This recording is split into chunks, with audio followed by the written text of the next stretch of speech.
చేసి ఇప్పటి వరకు శవము కూడా దొరకకుండా చేసినప్పుడు సేఫ్ హ్యాండ్స్ ఎక్కడికి వెళ్ళాయి సాయి ధరం హా, విన్నారు కదా, ఇలాంటి చాలా ఆణిముత్యాలు ఉన్నారండి వైసీపీ సోషల్ మీడియాలో.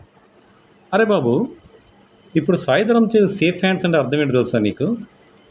ఈ వ్యవస్థలో పనిచేసే అధికార యంత్రాంగం కానీ, ఈ వ్యవస్థకు సంబంధించిన రిసోర్సెస్ కానీ సేఫ్ హ్యాండ్స్లో ఉన్నాయని అర్థం. అంతేగాని ఎవడో ఒక పనికిమాలినోడికి ఒక చండాలమైన థాట్ వచ్చి ఒక పనికిమాలిన పని చేస్తే అది గవర్నమెంట్కి సంబంధం ఏంట్రా? దాన్ని గవర్నమెంట్ యాక్షన్ తీసుకుంటుంది.